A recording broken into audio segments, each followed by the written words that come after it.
You're listening to the Spooky Darlings, where three sisters get together and tell each other about all kinds of fun, fascinating, interesting, scary, sometimes spooky things.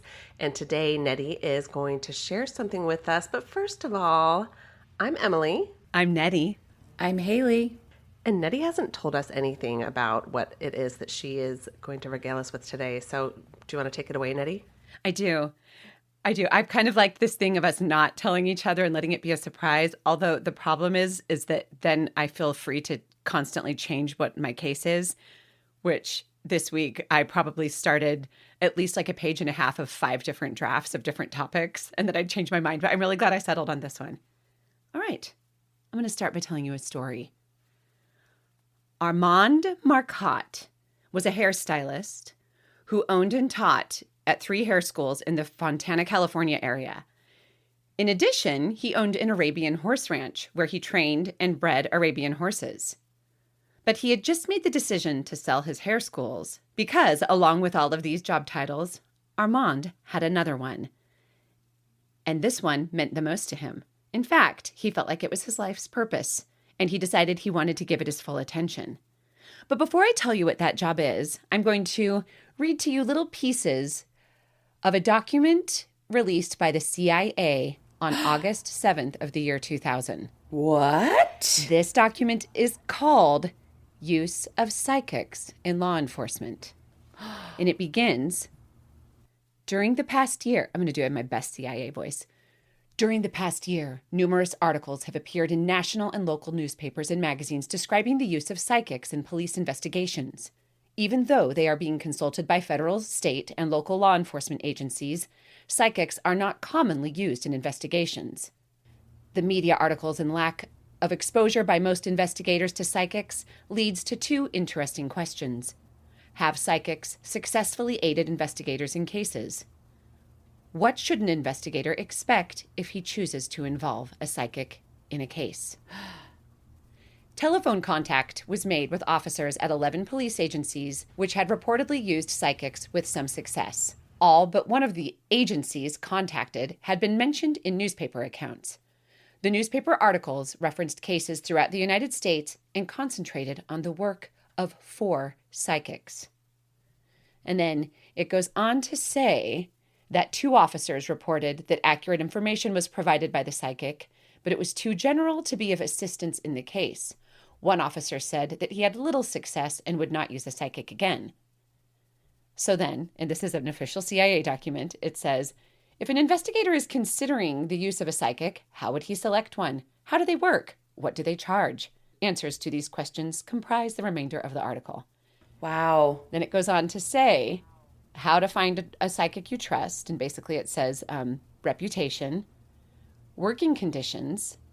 Basically, they say a lot of it's done over the phone, but try to give the psychic what they ask for without feeding them too information. And that each psychic has their own particular method. Wow. And that you should, as a detective, learn how those psychics work. Then they go on to give examples of how psychics see visions and how to interpret them. So then in the CIA document, it says the talent of the psychic may vary. Some will provide exact names and locations. More often, the information will be general in nature. Here are 2 examples. Description of suspect. In quotes, I see a blonde-headed man, a singer, I believe. He is associated with a nightclub in this area which was burglarized in the past 3 months. Another example, a description of a location. There is a lot of tall grass near the body. It is in a field with cattle nearby. Off to my right is a building with the initials PS painted on the wall. So both clues give vague information and require more investigation. Mm-hmm. These are examples taken from actual cases about how psychics see things, how things are put in their mind. One of them is, and these are from real cases, the psychic says, I see a windmill. In the actual investigation, a sign near the body said the words Windmill Estates. In another case, the psychic said the words 2 guys are important. In the actual investigation, they found that the 2 guys department store was associated with the case. So they're saying investigators have to be very loose with their interpretations of what the psychics say. So anyway, You can find this document on the CIA website. It's just like CIA.gov, use of psychics in law enforcement. But now, back to my case. So if you haven't guessed it already, Armand, as I said, had another job that he wanted to focus his time and energy on. Do either of you want to guess what his other job is? I guess. Haley? Windmills. She raised her hand, Emily. Windmills. I can see how you got there. Emily, would you like to make a guess? I mean, he's a psychic for the CIA, right? He is a psychic. Damn Yes. it, I And was he does way end up off. working. Guys, He does end up working with law enforcement. why is this not my life to have my amazing male, probably gay hairstylist leave the hair profession to become a psychic? Like, He did say that one of the reasons is that he had so many clients that came in to his hair schools and they would just come in and be like, is Armand around? Just wondered if he had any inkling about, they would always just like come in and try to just get trying to get a free reading. yeah, kind of just like, does he have an inkling about stuff? Because he would walk through and be like, you shouldn't go out tonight. Or, he'd come around and say things like this, Wow. to people. Or, hey, I think you're going to have an opportunity coming up. I would say go for it. Like he'd just give people little clues, little inklings that he'd get. I mean, Keep an eye on that jerk boyfriend of yours. people do love to be chosen. So, like, I bet it just felt so special when he was like, hey, girl, get that haircut, I love that you both assume that he's a gay hairstylist. I actually don't know if he is. I mean, his name is Armand Marcotte, which is very French. But it never alludes to whether or not he is. It's probably not relevant, but he might be. I don't know. There's in some my context mind, clues in my favorite version of this, of Armand. yeah. Could be. Okay. So as a child, Armand had been ostracized. He had had trouble making close friendships, and this was largely due to the things that he would say to kids and adults around him about the things he would see, that he didn't realize not everyone could see, that he was seeing. Mm-hmm. But as he grew, he kind of learned how to filter it, and he learned like when it was appropriate to say things. But he still had a guard up from his childhood experiences about when he should share things. And on this particular day, his cleaning lady, Valerie, popped her head into his office and asked if he would mind if she started cleaning a little bit early that day around him, because he was still in the office, and usually she waited till he was gone. And he was like, no, get in here, girl. And then as Valerie, okay, So come on listen, in. If you don't want us to assume he's gay, let's not have him tell the cleaner, get in here, girl. Okay, so he said, come on in. Girl. He said, you know what? I actually couldn't find him very well when Googling. I found a bunch of obituaries for different Armand Marcottes that had nothing to do with being a psychic, but he's absolutely a real person, because when I use like my newspaper archives, he pops up in a ton of articles in California. Okay, back to the case. So as Valerie starts cleaning around him, Armand kept getting what he called the gray twilight zone. And it's a state where a vision tries to come into his head, and he's very used to pushing them away if he's just trying to get stuff done. But he said that this vision was really persistent, and it was a signal that he was about to see something, and it was most likely regarding Valerie. So it came on very strong and very suddenly when he kind of just let it come in, and he saw a visual of Valerie's body, bloody and mutilated, in a wooded area. No, He was Valerie. very startled, and he tried to push the image away, but it kept coming back. And then he found himself looking at a timeline of events that would happen that evening. And he knew he needed to say something. So he said, Valerie, I see a lot of danger around you this weekend. Whatever you do, don't leave your house tonight. Because if you do, I don't see you returning. And Armand tried to avoid telling people when he saw really gruesome and bloody things. He would try to give them gentle warnings like, hey, maybe stay home. Valerie laughed at him. She was very skeptical, and she clearly wasn't taking him seriously. But as Armand is warning Valerie, one of his students named Rita walked by the office and kind of overheard Armand warning Valerie. And she popped her head in and she was like, Armand, you're scaring me. And Valerie, you should listen to him. He's usually right. So Armand again persisted, and he said, Valerie, look, I see you having an argument tonight, and I see you walking out of your house.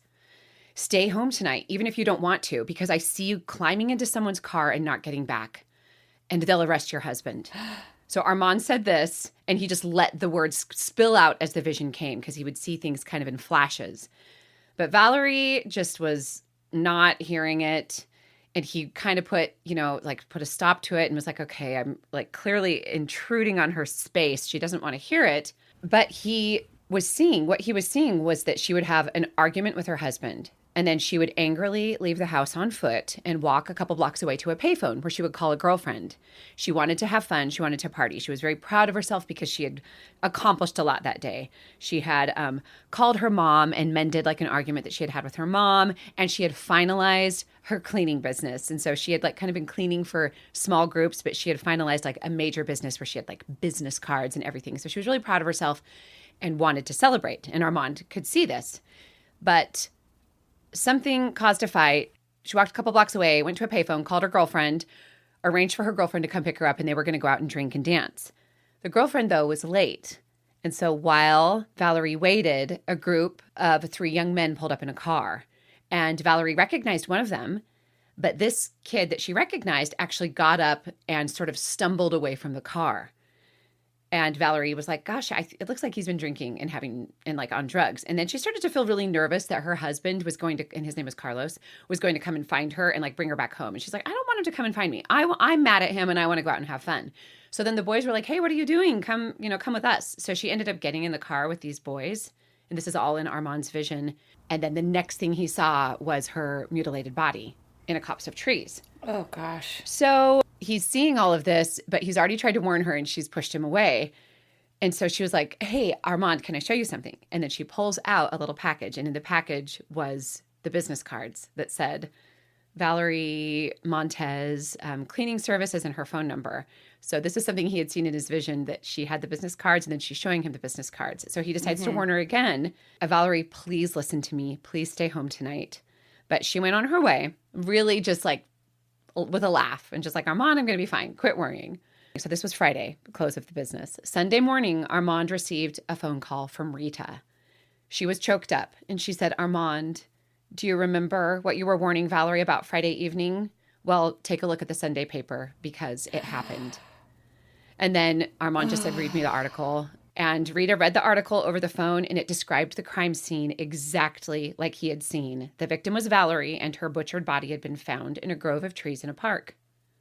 So obviously he was devastated and he replayed the conversation over and over in his head and wondered if he should have done more, like really kind of beating himself up. But then he also wondered if it would have made any difference because Valerie clearly wasn't hearing it. And he also wondered if he should even call the police. Now, at this point, he had already worked with the police on a few different cases, but he always let the police approach him. He had a rule where he didn't want to call the police because psychics were treated with a lot of suspicion from law enforcement, understandably. Right. And so he always had the police come to him. Also, I feel like being personally associated with her, if he did go to the police, that could make him a target. Mm-hmm. Maybe, yeah. Yeah, that actually kind of occurred to me too. Like, is he throwing himself under the light of suspicion somehow? Because there's also that thing where saying, sometimes perpetrators involve themselves in cases. Yes, that does happen. And later, and you'll hear this later, but some of the detectives he works with, they even say, if I didn't know better, I would arrest him. He knows so many details about the case that he would have to have been there. I would arrest him for the crime if he didn't, So that never actually happened, but it is something that is could be concerning. Well, and you could see also somebody hearing what he said, and instead of taking it as like a foreshadowing, they could construe it as a threat. Yeah. Right? Like what he's saying to her could be taken that way. I don't know. That just and I think especially, maybe not in Armand's case because he already had a reputation as a psychic. Like he was known to give people predictions and was already working with the police on cases at this point. And it's interesting because this book I read, where most of my sources come from, is called The Psychic and the Detective. And they say in the book that they were very particular about the cases they could use in the book because it had to be cases where the detectives themselves had released information to the press. He didn't talk about any cases where he had served as a detective in this book. that the detectives weren't the ones to release the information because of the confidentiality clause that he signed and that he practiced under as like Consultant. consultant to Okay. the police. Okay, Okay. and sorry, Nettie, can you tell us what year we're in here? I don't think I caught that when you started. We are in the 70s. Okay. And do I have the exact year? I think it's 77. But Okay. I may correct that later. I believe it's 77. So Armand goes back to work on Monday and he finds the package of Valerie's business cards on his desk. So she had left them there. And he had seen that was actually part of the argument is that Valerie had gone home and was very upset. She was in a bad mood because she had left the business cards there and she was really excited to start passing them out and to show them to her family. And so she was that is what sort of triggered her bad mood and then started the fight with her husband. But Armand used that physical object, and this was part of his psychic process, is he would take a physical object that was important to the victim and use it as a psychometric catalyst to get him into a vision. So he picked up that little package of business cards and immediately Valerie was standing in front of him. And she was wearing her favorite outfit of tight black pants and a colorful blouse tied in a knot at her waist. And you can just kind of picture like the kind of person she was, just like sassy and full of energy. Cute and fun. And she said, "You were right, Armand. I should have listened to you. I was too strong-headed and that's what got me killed. I was mad too and I wanted to get away. I was afraid Carlos was going to follow me and take me home. He'll be called in for questioning, but he didn't do it. It was horrible, Armand." And then she shared the details of her death. She told Armand how she and Carlos got into a fight, just as Armand had predicted. She stomped out of the house, determined to have a good time, called her friend from a payphone, invited her out to dance and drink. But while she waited for her friend to pick her up, the three young men pulled up in a car. She recognized one of them, but he didn't acknowledge her. He got out of the car and walked away, and she realized that he seemed to be on some kind of substance. She wanted to party. So she actually saw this as she had that rebellious need to just go out and have fun. So when the two other young men invited her into the car, she only hesitated for a moment. Her friend was running late and she didn't want Carlos to come and find her. So she got in and she said, "Right as I was sitting in the seat, I saw a machete in the back seat." And then this is her quote. "They did it while I was still conscious, but it's all over now. Try to get the one who walked away from the car, the one I knew. Try to get him to come forward so he can tell the police who the other two were." So then the apparition of Valerie vanished, and Armand knew he had to do something. So he read all of the articles that he could find about the crime, and he was able to gather that there had been some witnesses seeing Valerie getting into the car with the two young men, and that her husband, Carlos, had been questioned, but he had been released. But still, he felt really reticent about calling the police, just because of the skepticism that he dealt with all the time. Right. Now, eventually the police would contact him about this case, but I'm going to kind of go back in time and talk about one of the first cases Armand had helped the police with. So one of the cases Armand had successfully helped with involved a young man who came to seek him asking for career advice, because Armand did work as a, pay by the hour psychic where people could just come in and ask for advice. And Armand said that as this young man came in and he started the reading, he noticed the aura, A-U-R-A, he noticed the aura of a young woman that was hanging around this young man that came in for advice. And he saw that it belonged to a young woman who lived in the same apartment complex as his client, and that the two of them had recently been on a few dates. Then he saw a flash of the young woman's body, dead in an alley. And then before that, so it flashed to her body, and then he flashed to the young woman leaving a party with an unknown man in a sports car. And then he saw them driving and then saw the sports car parked near the apartment complex where both the young woman and the young man who was Armand's client lived. So Armand interrupted the reading. The man just wanted, career advice, but he's like, "I've got to tell you, there's a young woman whose aura is attached to you and you've dated her. And she lives in the same apartment as you, and she lives with another girl. And she has either already been murdered or she is going to be murdered in the next 2 weeks or 2 months. So I want you to imagine you're going for career advice." And he's like, "No, I got to tell you something. This girl's going to be murdered." He said, "You need to warn her about this. Tell her she's got to be careful around the holidays." Armand noted that as he spoke, the vision of what happened and what would happen became clearer. And he could see that the girl was still alive because initially he was like, it either already happened or it will happen. And then he was able to say, okay, she's still alive. She hasn't been murdered yet, but she is going to go to a party and meet a stranger and leave with him. And then I see her lying in an alleyway with one shoe on and the other lying nearby. The murderer is stabbing her repeatedly. And the young man didn't know how to react to this. He actually said, I've dated a lot of girls that live in my building, so I don't even know who you could be talking about. 2 weeks later, Armand received a call from a detective named Jeff Cole. The detective explained that they had called a young man in for questioning regarding the murder of a young woman who the man had dated. When the young man came in, he brought the recording of his session with Armand and played it for the detective. He was recording it? Oh my gosh. Yes. Armand totally encouraged his clients to record sessions so they could go back and listen to it later. Wow. And so the young man was like, please listen to this, and played it for the detective. And Armand had described the crime scene down to the number of times the girl had been stabbed, one shoe off, one shoe on, where she was found, nearly exactly. And the young man was cleared like as a suspect in the crime. He had had a solid alibi, but they still were bringing in anyone who this young woman had dated. Mm-hmm. So the detective, I said his name was Jeff Cole.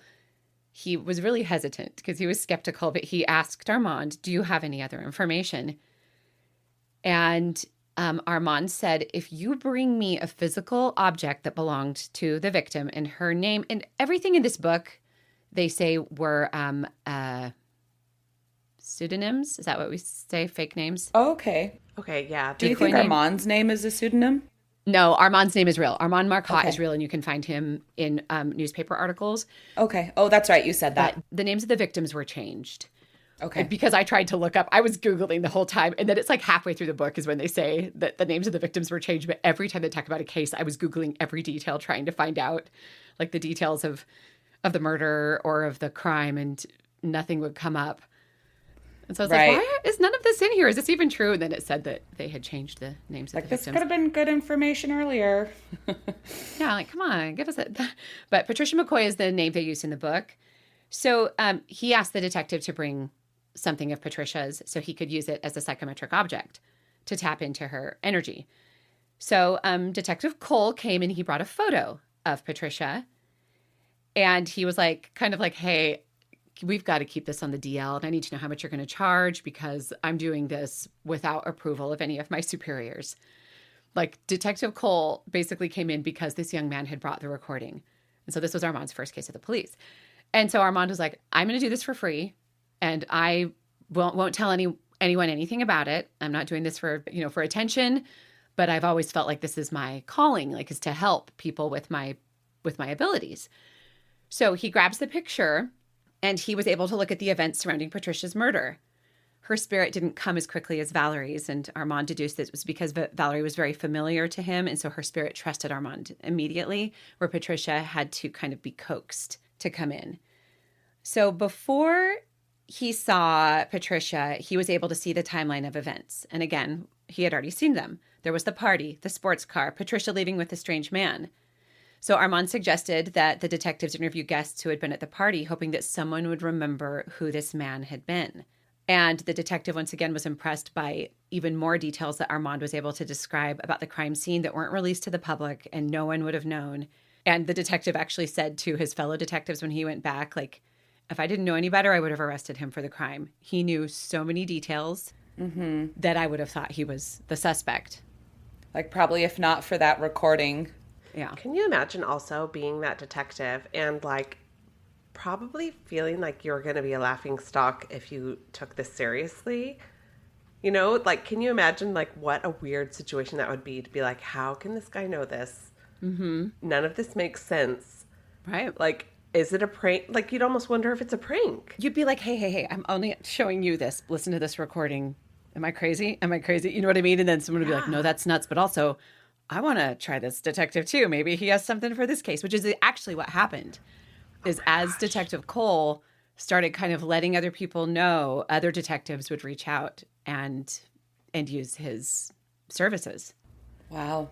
So this detective, Jeffrey Cole, started to spread the word, and then it wasn't long before Armand was getting calls from detectives for help with cases and calls from reporters requesting interviews. And then there were several articles published in lots of newspapers in the California area about his skills.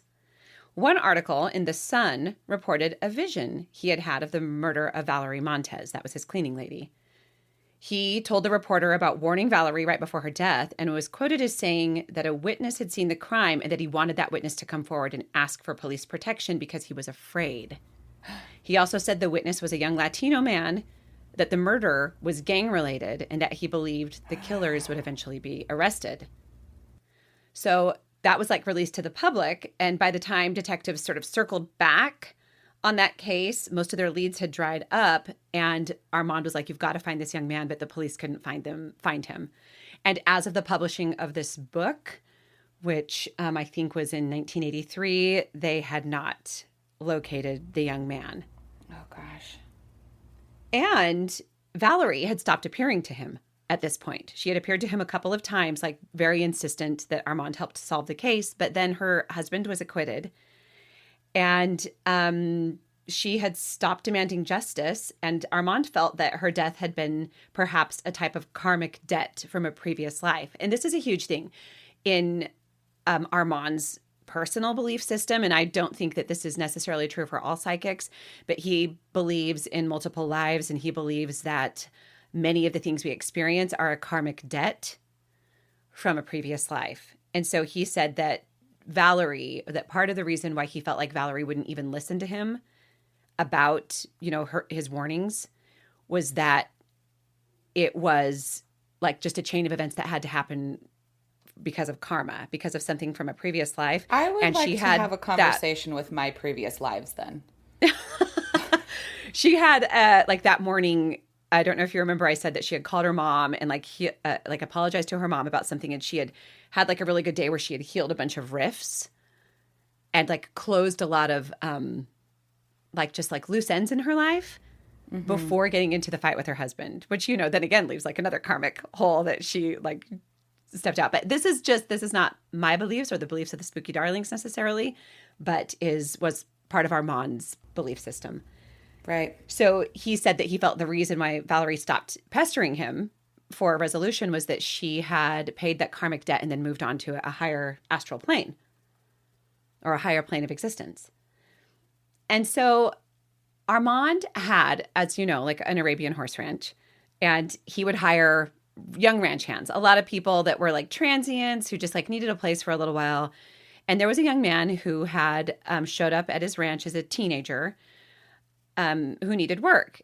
And Armand just like kind of felt a special place in his heart for him.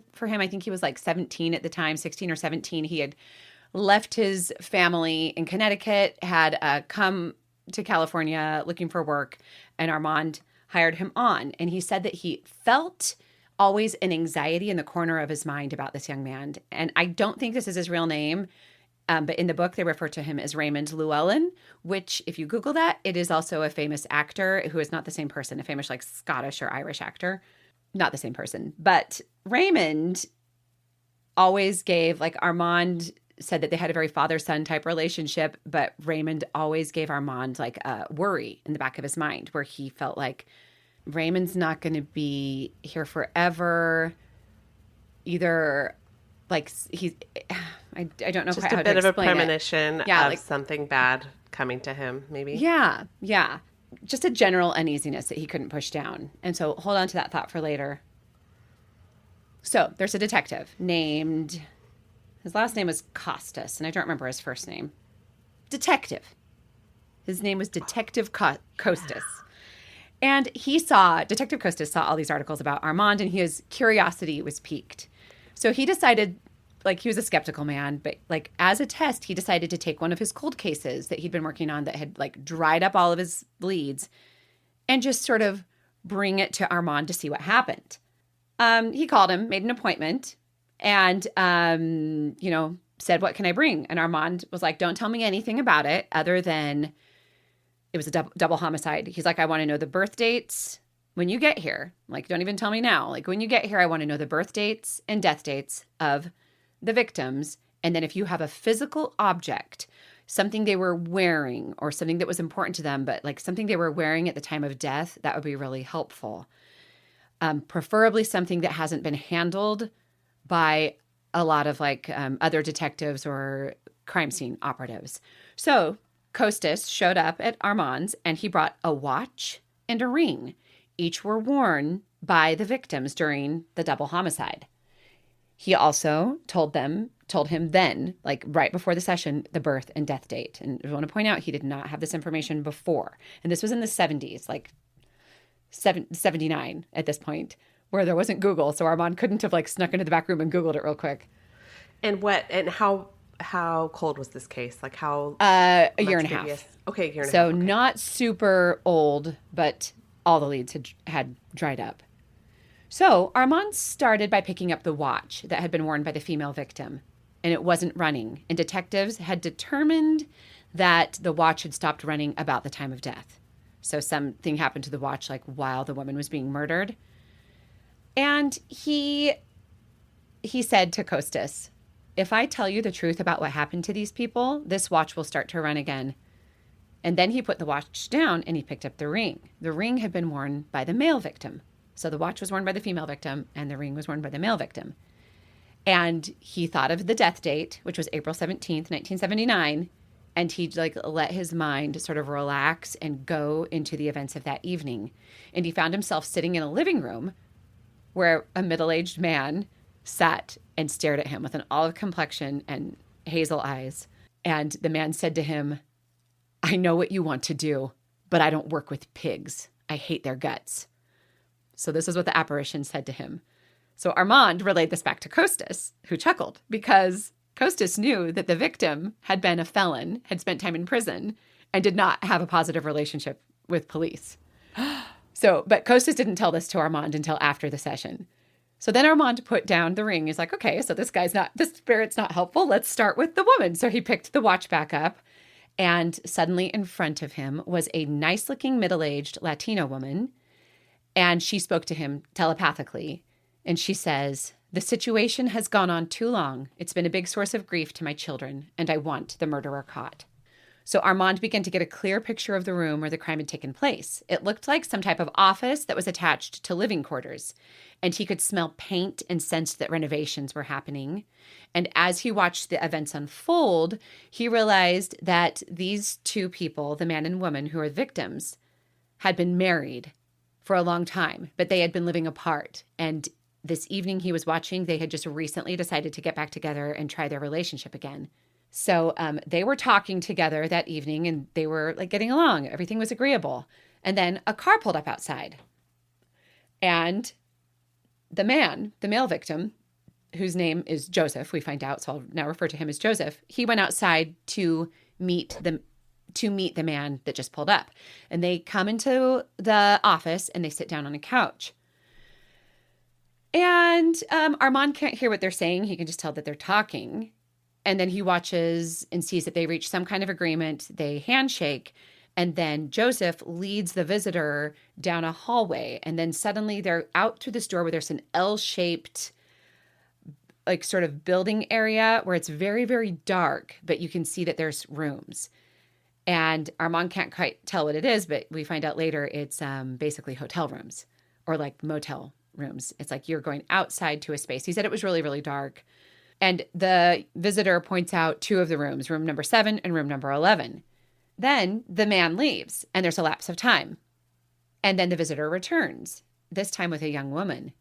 And she appeared to be in her late 20s. She was very attractive. She was Latina. She had a lot of makeup on. And the two men start talking again, and they're talking about girls. So Joseph is talking to the visitor who's come back with this woman. And the young woman steps forward and she says, don't worry, I can do the work for both. And the other man assured Joseph that she was capable, that she was prime, and she could handle it.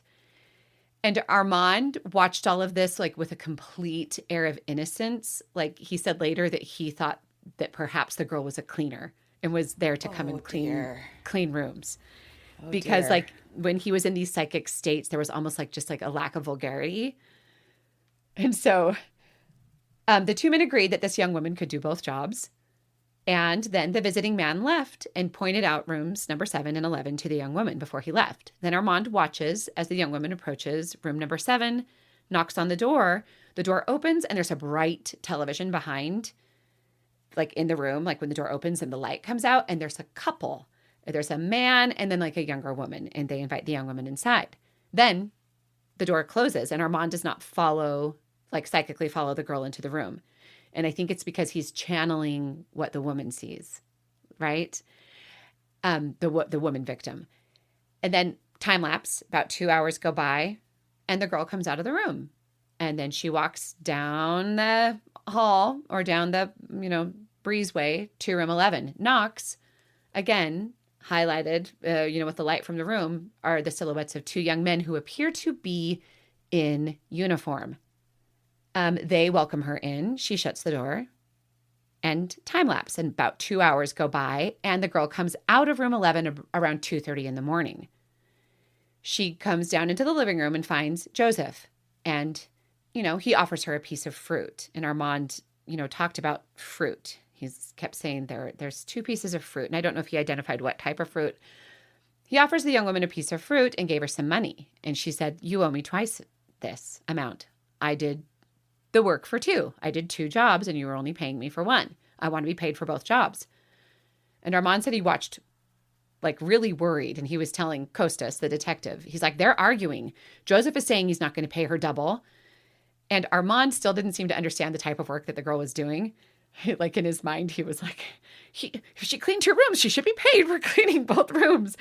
But meanwhile, Costas was fascinated that Armand kept pointing out the fruit, because at the scene, there were 2 half-eaten pieces of fruit at the scene of the crime. And there was no way Armand could have known this. That wasn't released to the public. It wasn't in any articles. According to Costas's own research, he knew that the tenants in the rooms had included a married man and his girlfriend in room 7, who had hired a sex worker to participate in an orgy, and 2 Marines in room 11 who had also hired a sex worker for the evening to entertain them. The hotel that Armand had perceived was actually a very particular type of establishment known for this kind of business of renting sex workers. A brothel. Yep, more or less. So Armand continued to describe the events. He told Costas that the woman was being very persistent about getting paid for both jobs. And then the man, who I've referred to as the visitor, but we now know as her pimp, showed up. The girl comes up and she says to him, he's not paying me for both jobs. So then the pimp comes in and he starts arguing with Joseph. And Joseph is saying, you promised me 2 girls and you only brought 1. And he said, but we had a deal. She did both jobs. She needs to be paid for both jobs. And then Joseph was like, okay, fine. I'll pay you for both jobs, but I really feel like I'm getting cheated because one of my clients had to wait for 2 hours. But Joseph goes to get the money. Meanwhile, the pimp had pulled out a gun. Now, Joseph had probably been threatened by guns before and didn't think very much of it. He goes to get the money. Meanwhile, the girl, the young woman, pulled something out of her purse, and Armand described it as she pulled an object out and unfolded it. And Armand goes, oh, he was shot. They were shot. And this made Costas paused because the victims were not shot. So he was like, okay, maybe he's not onto something. But then Armand continued to watch the events unfold. And he goes, the young woman's pulling something out. She's unfolding it. This man, the pimp, is on drugs, or the visitor. He kept calling him the visitor. The visitor, he's on drugs. He's on substances. He's not in his right mind. And then he goes, no, they weren't shot. They were stabbed. And then he saw the vision of the girl unwrapping a long knife. So as Joseph came out of the office with the money, the pimp went and stabbed Joseph several times. And the commotion brought out the wife, who came, and Armand described her as having something wrapped around her neck. And she had been found with a blanket bundled around her, like clutching at her neck. Her body had been found. So then the pimp went, stabbed the wife several times, and then went back and forth between the 2 victims, stabbing them several times before he and the girl left. And Armand even described the plants that were in the planters at the motel, at the establishment. Wow. He described the type of car they were in, and he said geraniums and ivy. And he said the geraniums and the ivy bent in the wind that the car made as it sped away. But then Armand's attention was brought back to the hotel, and he saw movement. The woman was not dead. She attempted to get up, and she stumbled along her freshly painted white wall because they were renovating and left a smear of blood as she used the wall to try to stabilize herself and make it to the phone. And then Armand saw her pick up the phone and attempt to dial. And this was before 911, but it was like one of those rotary dial phones. And she died before she could dial the number. And when the police came, they found her holding the phone, or the phone was by her and the phone was just in dial tone. Oh, geez. And Armand described it. And then as soon as he finished that, he said that the woman repeated as she died, that damn Romano. And Armand goes, that must be the name of the killer.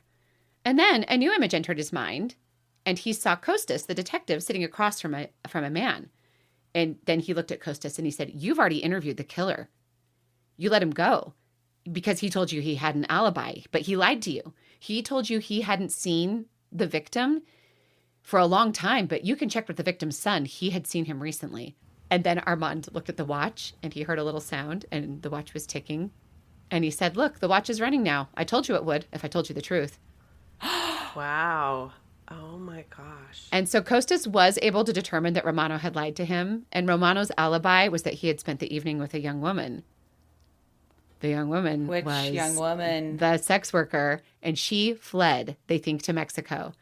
And so they weren't able to find her and question the alibi that she had given. And so as of the publishing of this book, it's like the police knew that Romano had committed the crime, but they could not find the girl to question and put holes in the story to like say he actually committed it. And this was like in the 79 before they had all of the DNA evidence that they could use, you know. So Right. Wow. pretty crazy.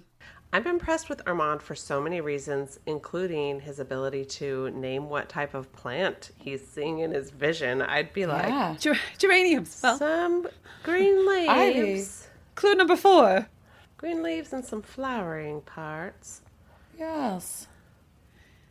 Yeah, he was able to describe geraniums. I mean, that's pretty cool. I mean, I know what a geranium looks like. You guys know what geranium. I mean, I just might misidentify a plant in my vision is all I'm saying. Yeah. So, next case. Lucy Brady, 77 years old, was reported missing by her son, Stan Brady.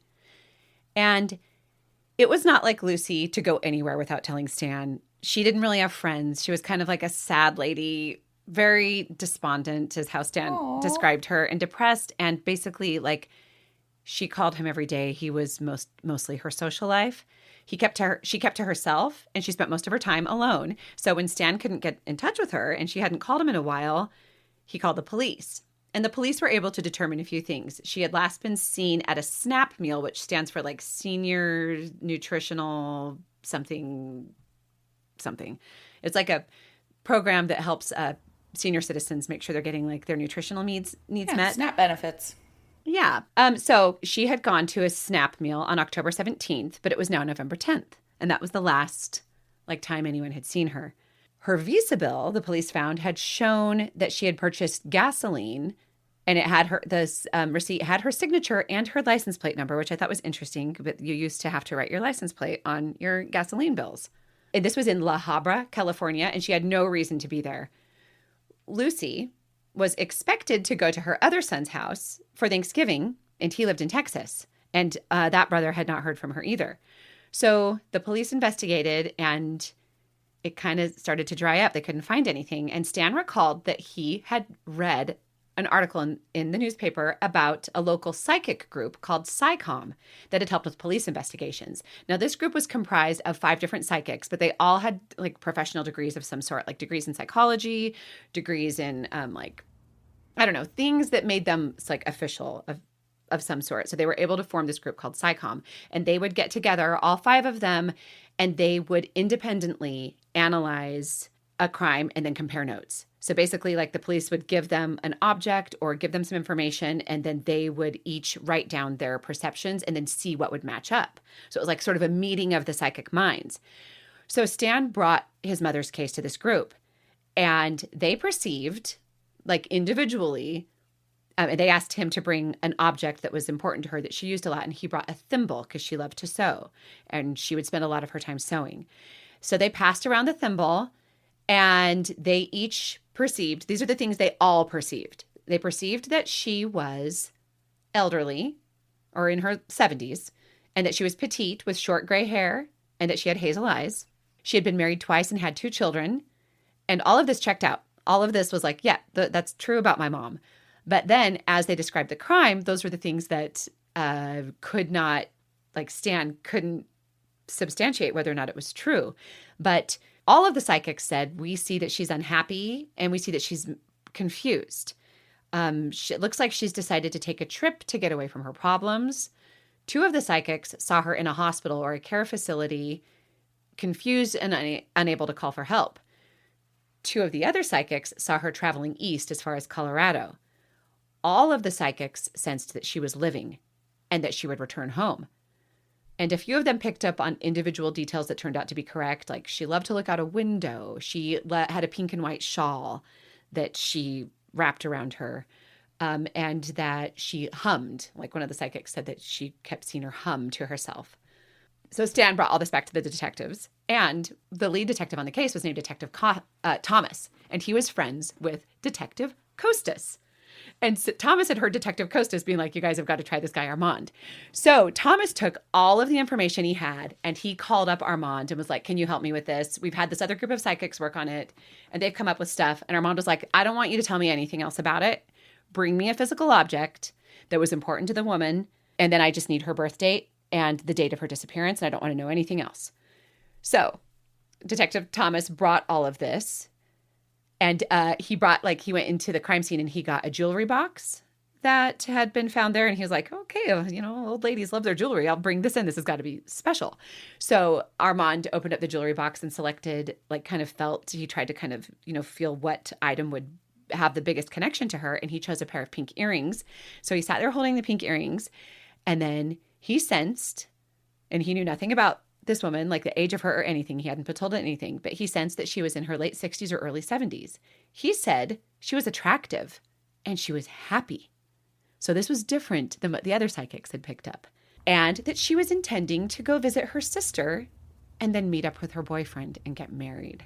Ooh. Armand also sensed that the boyfriend had told her not to tell anyone. It was a secret. Suspicious. Totally. The boyfriend had told her they would elope and then as part of their honeymoon would go and visit her sister. But it was supposed to be a surprise. The boyfriend didn't want Lucy telling her sister. One of the SciComm detectives had picked up that Lucy was visiting her sister and that her sister was important to her, but none of the other ones had done it. It was just one of them. Armand sensed that the man was 5 to 10 years younger than Lucy. And then he said, I think she's even been married to him before.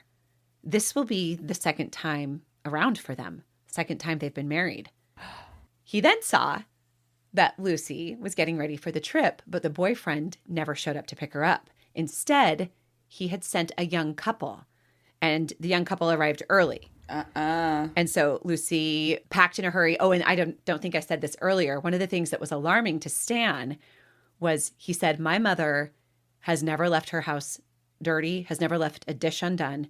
Her sink is full of dishes and there's clothes strewn about her bedroom. And he's like, that's just not her. She would never do that. She leaves everything so tidy, was a neat freak. So Armand saw a vision, and Armand didn't know this. And he said they showed up early and they told her to come with them. And so she had to pack in a hurry and she didn't have a chance to do the dishes. And he saw a vision of her being uncomfortable, leaving her dishes undone, but that the young couple was like, no, you've got to come with us. And then he saw in his vision that couple had been hired by the boyfriend to pick her up. Not cool. He sensed her getting a bit impatient as the drive to the meeting point with her boyfriend seemed to be taking longer than it should have. But she was still happy. But then Armand suddenly said, but something's wrong. Oh, the boyfriend is going back to the mobile home while the young couple is driving them around. He's breaking in and he's looking for valuables. And then Armand saw a flashback of Lucy pulling several withdrawals out of her bank account of $1,500 each. And then he also saw that the jewelry box that he had was her cheap jewelry. It was like her costume jewelry. She kept all of her valuable jewelry in the plain metal box in the back of a closet where she also kept all of the cash that she had pulled out of the bank. And the detectives were able to confirm that the bank records showed these withdrawals. The last thing that Armand saw was the young couple delivering Lucy to the man she was supposed to marry. And at this point, he said Lucy was not happy. She felt cross at him for not sticking to the plan, but she got in the car with him anyway, and she was still very much in love with him. And then he saw her buying gas at a gas station on her credit card with her own car that her boyfriend had driven to their meeting point. So she was picked up by the young couple, driven to the meeting point where the boyfriend met her in Lucy's car. Weird. Yes. And then he flashed to a different picture, and he saw that somewhere in the desert, the man had drugged Lucy and either beaten her or forced her out of the car, leaving her wandering, confused, and alone. He saw the man abandon her car somewhere and take a bus to get back home. So Detective Thomas got all this from Armand and then brought it back and played it for Costas, the detective that had, worked with him on the double homicide case with the man and the woman in the, brothel.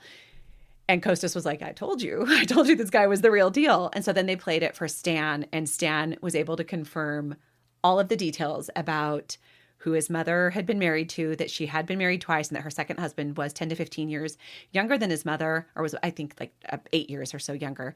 And that he worked as a security guard. Oh, I forgot to say that Armand saw that the boyfriend wore a khaki uniform. And the boyfriend, or the son, Stan, then said that the boyfriend was a security guard at the senior mobile home center where Lucy lived, and that the security guard's uniform was a khaki uniform. Wow. So they brought this guy in for questioning, and he denied everything. And unfortunately, psychic leads and perceptions aren't admissible in court, and they aren't grounds for probable cause. So you can't use these to arrest. So they had to let him go. But Armand kept getting impressions suddenly that the woman had died. And so this came in very clear to him that the man had actually killed her and buried her in the desert, but he couldn't get a clear picture on where. He said, I see her buried near an old shed somewhere in the desert, isolated, but it's somewhere between San Bernardino and Albuquerque, New Mexico. So that's a huge area, huge spanning area. Right. And as of the publishing of this book, as far as Armand knew, Lucy Brady had not yet been found. Although Armand did say that often detectives would not give him updates on cases. They would take the information he was able to provide, but he was often not given updates. So sometimes he wondered if things were known by the police, but unless they could make an official arrest, they wouldn't let him know because he wasn't. How frustrating.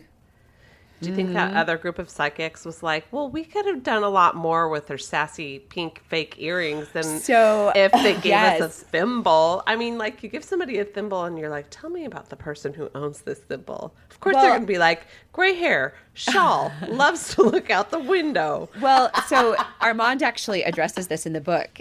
He said that he had a picture of her holding the earrings and debating whether or not she should bring them on the honeymoon, and that it was a very positive energy because she was excitedly packing for what she thought was an exciting elopement with a man who was in love with her. And so he said the earrings for me captured a happy moment and like a happiness in her life, where the thimble was the thing she used for years while she sat and watched TV or sat and thought about how sad her life was while she sewed. So the energy attached was different. I get that. I just thought it was kind of funny to like picture how those other psychics are probably like, well, this was not a fair situation for us to be judged by. Well, and Stan even said, my mom was not happy. So the other psychics technically got her mood more correct. But Armand saw a picture of her during a time when she was happy, which was that excited moment where she was hurriedly packing for her secret honeymoon. There was going to be a secret to everyone, and they're surprise. No, never secrets. Never secrets. I think you shouldn't allow security guards, like young security guards working at a retirement community, to continue working there if they start marrying the residents. No kidding. Talk about a Just conflict of seems interest. predatory, you know? Exactly. I totally agree. And I wish the And police had like hope they found lied him. or something and been like, well, your fingerprints are everywhere, bro. Like, Yeah, I but don't even then know. he Maybe could have they been did. like, I was married to her. We were friends. You know, you never know. So you guys might remember I told you about the young man who Armand had helped on his horse ranch named Raymond Llewellyn. Yeah. Yes. And you might remember that Armand had an uneasy feeling about Raymond. Now, at this point, Armand had sold his horse ranch and sold the land, and he kept like a little bit for himself, a couple of acres for himself, and built a house. And he did build a room for Raymond on the ranch because, you know, he just had like that father-son relationship with Raymond, as far as we know. You sure? No, I'm not sure. I'm not sure, but this is what the book said, is that Raymond loved Armand like a father and always asked Armand to adopt him. So he had that young man named Raymond, and he had a close father-son relationship with him. And Raymond had been an orphan, like I said. Did I tell you guys that he had been an orphan and had been adopted? No. So Raymond had been an orphan. He was adopted at 8 years old by a family in Connecticut, but the relationship never took. Raymond didn't like his parents, and his parents didn't seem to like him. And Aw. in his teen years, he ended up running away from Connecticut to California. And Armand remembers that Raymond repeatedly asked him to adopt him. But Armand never did. He was like, you have a family. You don't need to be adopted by me. Also, you're like about to be an adult. Like, what's the point? But Raymond would sign like any official forms, Armand Marcotte. oh, cute. And in Armand had sold his ranch, and Raymond at this point had gotten a job at a restaurant, and he had been able to purchase a car. He even purchased a mobile home, which he rented out to try to get more income, but eventually planned on moving into it. But for now, just was still living with Armand. And Armand at this point had sold his salons, sold his ranch, and was focused full time on his psychic practice. Part of his practice was offering classes every week on developing psychic abilities. And Raymond would occasionally come and sit in on these, but he never took them very seriously. He always had kind of like took them with a little bit of a sense of humor, but he was interested. So he came into one, and they were doing a past life regression, and Raymond volunteered to be the subject for this past life regression. So one of the girls in the class that was studying, you know, working on her psychic abilities led the regression. And so they started by saying, you're a baby. Like they regressed him through life. You're a baby. What are you doing? And so Raymond, like at this point, was still kind of rolling his eyes, and he's like, okay, go, go, gaga. I'm in a crib, you know, kind of going along. Pooping my pants. And then they ask him, well, okay, you know, what are you doing again? And he kind of takes it a little more seriously and makes the noises of a baby lying in a crib. And then they brought him further back, and they said, you're now in a previous life. Where are you? And then suddenly the energy in the room shifts, and Raymond's voice changes, and he says, I'm on a sugar plantation. And they say, where? And he says, I can't tell because I can't read. And then Raymond began to tell a story. He was partly black, mixed race, and he was on a slave plantation. Everyone thinks I'm handsome, he says. I'm flirting with the mistress of the plantation. She has a 14-year-old daughter, and I'm in love with her. And I'm trying to get to the daughter through the mother, but she won't let me near her daughter otherwise. They kept asking him more questions, and he told them he lived in a shack on the grounds, and that his looks had caught the eye of the mistress of the plantation, a woman of about 50, whom he didn't like very much, but she had taken him as a lover. But he remained in love with the woman's daughter, who was the plantation owner's child. The mistress of the plantation, you know, was married to the plantation owner, and the daughter was their child. Yep. And she liked him too. She returned his affection, and she would sneak out to meet him. And one night they were caught by the mistress of the plantation, and the class listened while Raymond relived the moment. He says, oh my God, the mother catches us together. She's furious because her daughter is after me. These are the words. These are Raymond's words. She's furious because her daughter is after me. She tells me if she catches us again, she'll have me shot. So he described how they were more careful now, but still he and the girl kept meeting each other in secret, and he continued his affair with the mistress of the plantation. But the mother sensed something was wrong, so she very publicly announced an overnight trip she was taking into Port-au-Prince. So now we know that he was in his life in Haiti, but he didn't know that at the time. And she was to be gone for at least overnight, but maybe for 2 days. So he felt safe sneaking into the plantation and into the girl's room. But the mother sneaks back in the middle of the night on that first night with a pistol and with a guard in tow, and discovers Raymond. His name is not Raymond in this life, but he never tells his name as far as I know, lying in bed with her daughter. Uh-oh. She pulls out the pistol and holds it on Raymond, and then she demands that the guard shoot Raymond. Raymond, in an instant, wrenched the gun from the mistress of the plantation and shoots the young girl, saying, "If I can't have her, nobody will." And all of this happened in an instant. He shoots the girl, saying, "If I can't have her, nobody will." And then the guard shoots Raymond in the head, and Raymond remembers the guard saying, "It's just like shooting a coconut off a shelf." And Raymond said the bullet went in through the back of his skull. Yikes. Raymond died, the girl died, and he recalls trying to find the girl in the afterlife, in the darkness in the afterlife, but he's unable to find her, and he knows it's because he took her life. So he actually loved her, but because he ended her life in an act of selfishness, she was like whisked off to another place, and he was unable to find her. Raymond could hear the mother screaming in anguish over the death of her daughter, and he was in so much anguish that he was actually trying to fight himself out of the trance, but he was unable to get himself out of the trance. And the class was trying to bring him out, but they had a lot of trouble. And Armand had to step in and help bring Raymond out. When he comes to, he doesn't remember anything. He does not remember a thing. And the class is saying, "This is what you said. This is what you told us. This was your past life." And Raymond was like, "I don't remember any of it." Oh, boy. But interestingly, Armand noted that Raymond had black curly hair, but a shock of white hair in the back of his head. And Armand wondered, because a lot of people think that like marks on our bodies, like birthmarks or moles, are often like a mark from a previous life. It was exactly where Raymond described being shot, in the back of the head, where that shock of white hair was. And when it would grow out, it actually resembled milk pouring out of a coconut. Yikes. And remember, the guard had said it's just like shooting a Racist. coconut off of a shelf. I mean, yeah, it was racist. So Armand said, "Raymond, if you murdered someone in your past life, you have to be very careful about the way you live your life, because it's possible that a karmic debt will have to be paid. So you need to make sure you're being of service to your fellow men, that you're like living your life in a good way."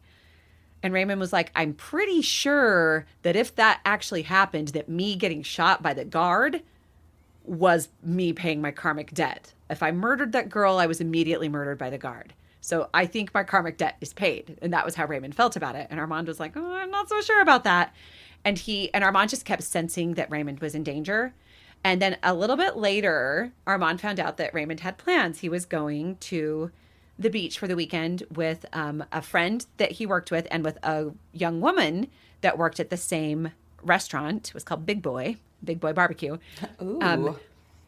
This young woman worked at the same barbecue, and both boys kind of were interested in this girl, but none of them were like dating her. So they were all just kind of friends. But Raymond definitely had a romantic interest in this girl. And they were going to leave really early in the morning, drive up the coast, and spend the day at the beach. So they stopped for breakfast along the way. Oh, and Armand was like, "Don't go. Like, I just sense violence. I sense that something bad's going to happen this weekend." And Armand had even invited Raymond to come to the psychic class, and said he hadn't told any of the other students in the class his premonition about Armand, or about Raymond not like how he should not go on this trip. But he asked them all to like try to use their psychic ability. And all of them were like, "Raymond, something bad is going to happen this weekend. You shouldn't go on this trip." But Raymond was like, "No, I've already got it planned. I took a bunch of money out of the bank. I've been saving for this. We're going to have the best day." So they go, he and his coworker and the other coworker, the girl, and they go to breakfast. And then at this restaurant along the way, and then as they're walking back out to their car, there was like a crowd of people that were waiting for like a bus of like a rock band or something. And there was a guard there that was like a security guard, not like a police officer. And the guard leered at the girl that Raymond was with and said, like something sexual. And so Raymond decided that his duty was to make this guard apologize. And they got into a scuffle, and the guard pulled out a gun and shot Raymond in the stomach. Raymond died in the arms of his two friends. And he said the girl was screaming. He later visits Armand and says, I'll tell you in a minute. So Armand wakes up that morning in the middle of a nightmare screaming, Raymond is dead. But he didn't have any proof Raymond was dead. This was before cell phones, so you couldn't like call and be like, hey, are you okay? I just had a dream you died. So he tries to go about his day. He had clearly had experiences before where he like had premonitions and then they hadn't come true. So he didn't always trust himself. But then he gets a call from the police, and the police said that while Raymond lay dying, that he said, call my dad, Armand, and tell him I'm sorry and tell him I love him, and gave the police Armand's number. And then Armand had to be like, I've got to tell you, because the police were like, you can come claim his body and, you know, as next of kin, identify him. And Armand had to say, I'm not actually his next of kin. I'm not his dad. Here's his parents' number. And he gave him the parents' number in Connecticut. And then he remembered that Raymond had always said he didn't want to be in Connecticut. He didn't care about that family. And he had actually said, if I die here, because Raymond would talk about his death, I want to be buried here and I want you to take care of my burial. So Armand called Raymond's parents and said, I'll pay for everything if you just let me claim his body. And they were like, sure, sign some papers. Like he just said that they were really cold and like, let's get it in writing. You're agreeing to pay for this, like kind of very cold. And so he was able to take Raymond and take care of his burial. Gosh. And Raymond appeared to him about a month later. And he said, first he appeared to him the night of, I forgot about this. And he said that Armand said Raymond looked really confused and was like looking at his body. And he goes, I'm dead, ain't I? And Armand said, you are, and you need to accept it. And like, you need to go towards the light. You'll see a light and you need to go towards it. And he said that when Raymond appeared to him, he was almost like a mosaic piece of art. It was like he was in pieces, but it was really beautiful. Pixelated or something. Yeah. Yeah. He just described to him as like a colorful mosaic, but still clearly Raymond. Mm-hmm. And then about a month later, Raymond appeared to him again. And he said, Armand, it is just like you said it was. I found my mother, his birth mother. I found my mother and I found my relatives. And it's just like you said it would be in the spirit world. And I've paid my debt. And he also told Armand that the girl that held him, his coworker that held him while he was dying, was the reincarnation of the mother that he had been having, the mother of the girl he had murdered from the plantation. Whoa, and he weird. said that their screams were exactly the same. The screams while the girl held him while he was dying were exactly the same as the screams of the mother when he shot her daughter. And so he said, my karmic debt is paid. And okay, again, I just want to say, this is Armand's belief system to do with karma. I'm not saying that this is right or wrong, but this is Armand's belief system. And then he said, I will come visit you one more time. Then on Thanksgiving of that same year, Armand was sitting in a chair reading a book, and his little dog was curled up next to him. And he said he could see light filling the room around him as he read his book.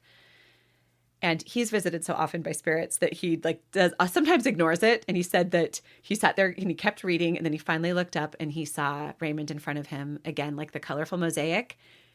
And that his little dog ran out of the room and went and hit a little dog brush and then brought it back in and like sat there wagging its tail at the feet of Raymond.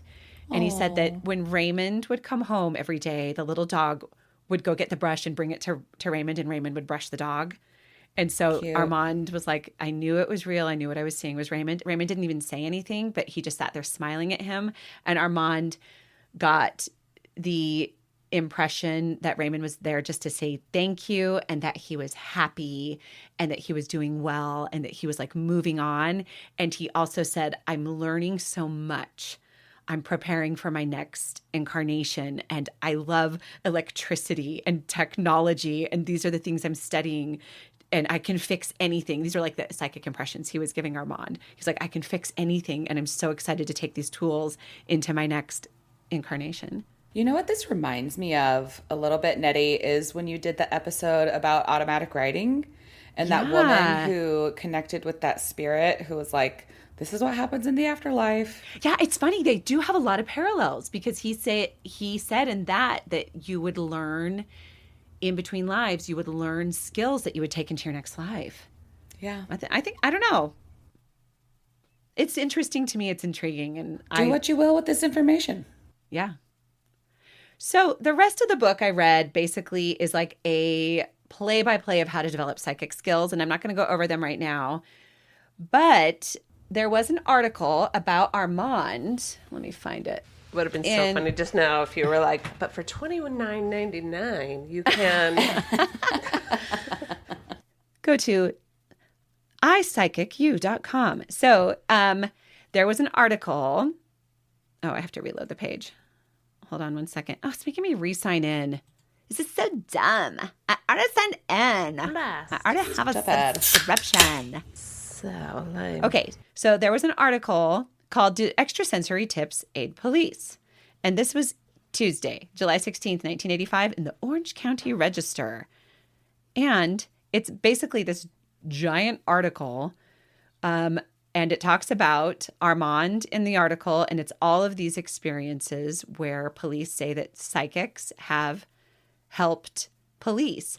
And they even say in the article, and I thought this was interesting, and Armand has said this as well. He said, everyone has psychic abilities. Half of these detectives that are skeptical about psychic abilities are using their own psychic abilities without even realizing it. And they all talk about how it's not like an exact science. There's different ways of doing it. And anyways, I thought that was interesting. I have a hunch. So now you might ask, are investigative institutions such as the FBI and the CIA, are they still being used by psychics today? And the short answer, and this is from... Are psychics Are they still being used by psychics, or is the CIA Psychics using are, psychics? Psychics are known to use the FBI and the CIA for their own abilities. So, are investigative institutions like the CIA, the FBI, and police departments using psychics today? Did I say that right?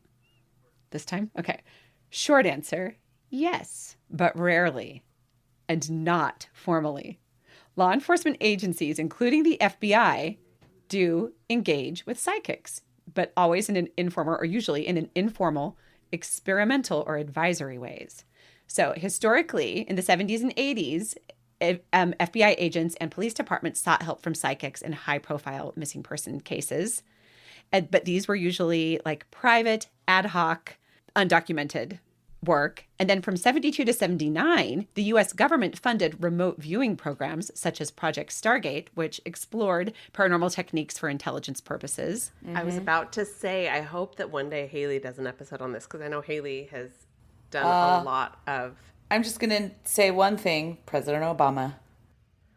Is he a child of Stargate? Yes. He was he participated in Stargate? It is said. It is said that he was. Oh, interesting. Interesting. Yeah. Wow. Also, notable cases publicized in the media often involve local police consulting psychics, but these consultations, and this is the thing, they'll always say they rarely produced actionable leads that held up. Somehow they still keep going back. So claims are treated as tips only, and agencies may log into a psychic statement as a lead and evaluate it like any other lead through corroboration, independent verification, and admissibility standards, which, understandably. Mm-hmm. Investigators, in general, remain wary of psychics and of false leads, and most departments discourage formal use of psychics to avoid wasted resources and legal challenges. And so I did like a little Google search on Reddit about like, are psychics used? And the comment section surprised me because there were a lot of people saying, I would be so pissed if I found out my tax dollars were going towards paying psychics by police. And I was like, what? Not me. I would be so happy. Because I actually found most of these psychics that work with the police actually do it for free. The police will pay like housing and food fees, like if they go to a place, but almost always they do it for free, to which I was like, people should be paid for their work. Like they're doing a work and providing a service. Like they should be paid like any other person. Or transparency and like, hey, taxpayers, they're doing it for free, so stop freaking out. Yeah. Also, like, of all the things to be pissed about, I mean, I guess I can see like a skeptic being like, wait, why are we paying for that? But like, There's Yeah. so many bogus so many things worthwhile that things. our tax Yeah, so dollars many go worthwhile to, things like, our tax dollars do not go to. yeah. It's low on my list of things to be mad about. Yeah. Yeah. All in all, the cold and during the Cold War, during the Cold War, military intelligence did the remote viewing. That was used all the time, and that was absolutely funded by, which Haley will probably do an episode on later. That was absolutely funded by the government. Hopefully one of But, us. If a psychic contacts the police and gives them a tip about like a body being somewhere, the investigators follow protocol and actually check the area. Like standard protocol is to take it as a tip, just like someone saying, I saw a body. If a psychic says, I viewed a body mentally in this place, the investigators will go check. But everything is taken with a grain of salt. And I think that there's a lot of kind of like officially, no, we don't use them. Unofficially, yes, we use them a lot. And I think that perhaps when they say they're unpaid, I wonder if there's like a little bit of under the tables, like compensation. Maybe. Also, Generously. if you're a really bad psychic and you're just calling in stuff, like maybe dial that back because you're muddying the waters of credibility for the real psychics that are providing credible information. Our personal friend, Armand, he's coming on right now. Armand, we would like to hear from you. Just kidding. We wish. I was actually unable to determine if Armand was still alive. I couldn't find his obituary. He always stated that he did not. Name is a pseudonym too because It's not. So He's little in information. He's in the real newspapers. Would you like me to send you the article? I believe you about the newspapers. I'm just saying, like, I want more information. It makes me wonder if even in the newspapers he was like, let's use a fake name so I don't Let get, me come up with a name. Armand Marcotte. He was actually kind of famous. I do believe it was his real name. I just couldn't find his obituary. Right. So that might mean he's still alive. But he had always said he didn't think he was going to live for very long because with that SciComm group, the group of like the 5 psychics that work together, he couldn't join them. They out to get him? He couldn't. No, they respected him and worked with him a lot. He could not join them because he didn't have an official degree.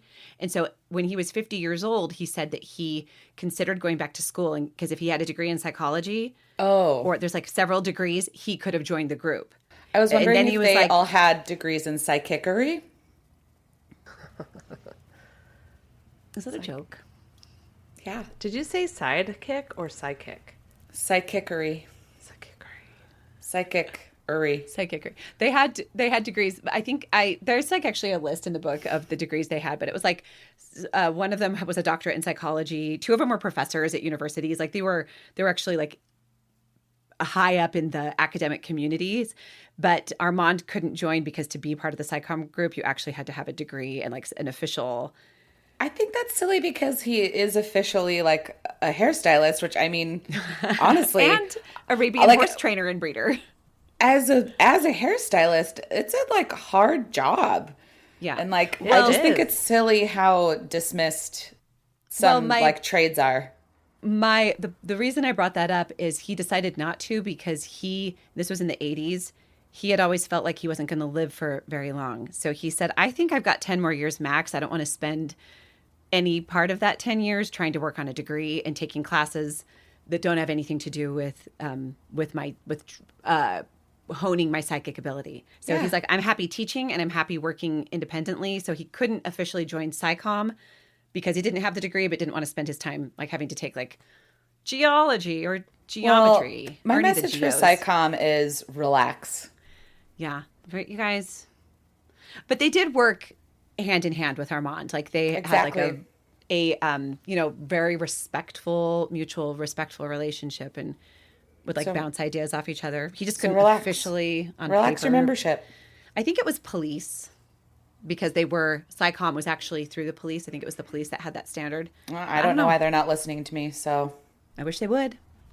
On this same note, I think we should all find a class and go see if we can harness any of our psychic abilities. Okay, I'm thinking of a color. Hold on. Let me think of a color first before I say I'm thinking of a color. purple. Okay, hold on. Oh my gosh, it was purple. I'm not even kidding. But now stop that and let me tell you when I'm ready. I'm glad Okay. Haley guessed because I was like, mustard or blue? Those are the two colors I'm seeing right now, and it's my shirt and your It's our shirt. t-shirts. Okay, I've got a new color in my head. Okay, green. It was green. I'm not even kidding. You guys are so connected. So listen, I will be your manager. Yes. I don't think I have the gift. Okay, I'm thinking of a number do. between 1 and 10. 7. 7. It was 7. Well, I'm not that even kidding. was wild. Okay. All right, now you want Okay. to do it. I'm thinking of a number Sorry, between... Armand, we are not gunning for your job, Armand. We are just budding. According to Armand, Cyclical. he died before 93 because in 83 he said he wasn't going to live more than 10 years. He might have been wrong about that one. He had might. a lot of false visions. He even admitted to that. He would be so old right now because he was 50 in 83. Mm-hmm. Someone do some quick math for me. So 70 in 2003. 4. So it'd be 50 plus 93. 43. Like 96. He might still be alive. 93. Wait, 96 because it's 2026, right? I don't know. Yeah, but I only if in 83 he was 50, then that's... I'm sorry. Don't be sorry. 83, Sorry, 50, we're all 93, just- 60, 2003, Nobody 70, told us we were going to have to do math on this episode. 2013, 80, 2023, 95, 6. Oh, I just Okay. did it, but I did it for our viewers. I let them see my process. Really fast. Wait. What color am I thinking of? Pink. A color was didn't wrong. come to mind. I was wrong. What was it? Orange. Could you try to think of a better color next time? How is one psychically supposed to predict orange? Because it's the angriest color of them all. Is it? I thought red was. Red, red, red. You're so mad. And yellow is the party color. Party, party, party. Okay, Emily, you think of a color. Tell us when you have it. Green. I have it. Green. Haley, quit guessing colors before she says I have it. I'm trying to clear my mind before she says, and then when she says I Okay. have it, I want the color to come in. I got it wrong because she didn't say I was right. I But still don't have it and jump the green was gun. wrong. Okay. Just tell me when it's there. White. No. Okay, that's because I cleared my mind, and so white was the only color there. Okay. All right, guys. That's how that We're works. Do it again. Okay, Okay, clear well, my mind. Listen, I'm guys. sorry, I want to do it till we get it right. Okay. Till I get it right. Haley's already got Am it I right. am I supposed to come up with a new color? Yes. Okay. But it can't it's be one that- starting over. Or it can. It can be any color. Okay, clearing my mind. Okay. All right. I have it. Yellow. Purple. No. What was it? Red. Yeah. Oh. Okay. Well, apparently Red is in purple, so That's true. yellow's not. All wrong. right. Okay. Or is yellow well, and purple? No, listen. it's not. Yellow Yellow is- neutralizes purple. Yellow. Listen. Depends on the purple. If you're trying to fade your purple, add a little yellow. If you want your purple to be a little brown, add some yellow. You guys, thanks for listening on this case. It was Yeah, so that was fun. interesting. So That was really great. good. Apparently, there's Wow. a TV show called like Psychic Detective that each show highlights a particular case where a psychic comes and helps. And I found out about this during the last 10 minutes of my research period. So I was like, I'll mention it, but I'm not going to look up anything. I just want you to know that it's so fun to be surprised by your topic. If you had told me yesterday what you were doing, I could have asked the guy that I met at the party last night who works for the FBI in Kentucky and who now works for Homeland Security if he ever has had any psychics work in conjunction with him on a case. Homework assignment, ask Emily, him. it's And perfect- I lost that opportunity. It's the perfect thing for a fuff. I don't can still have ask his him. number. Wait, Get his wasn't- number. Wasn't he on a team with your son? He was. Weren't they on a sports listen, team together? They did have. They were partners in cornhole, but Oliver also did not exchange phone numbers with the adult man that was his partner in cornhole. So Wait, his last name was Adultman? Is this Ronald Adultman? Ronald Adultman. Emily, I hate to break it to you, but that was 3 children in a trench coat. Oh, great. You thought it Oliver was has a 3 numbers to get. you believed some tall man who was like, I work for the CIA and Homeland Security. It sounds made up now that you say it like that, but I actually do believe the guy. Oh, I can cut that out if you want me to. I don't want the CIA or Homeland Security coming after us. Or the For sure FBI. not. All right, Haley, you're taking us out. In just a second. Thank you for listening. We are the Spooky Darlings. And if you want to find us on our socials, we are on TikTok and Instagram and YouTube at the Spooky Darlings Podcast. And if you want to write in with your stories, do you know a psychic? Have you worked with the police? Have you worked with a legal agency? We want to hear your stories. Email us at thespookydarlings@gmail.com. I would say even if you've just had an experience with a psychic. Did you ever like go to a psychic at a party and have your palm read? And Also did you have a cool thing happen? Yes. Tell us. Have you had an experience I'm with a writing psychic? in immediately. Continue. And you can find our merch at thespookydarlings.printful.me. And we hope that you have enjoyed this. Thank you for listening. Goodbye. Goodbye. Goodbye. 5 stars. 5 psychometric objects. 5 thimbles to make you think the lady's old and boring. And sad. 5 psychics in Psychom. 4 of them males. No, 4 of them women. 1 of them a man. Yeah.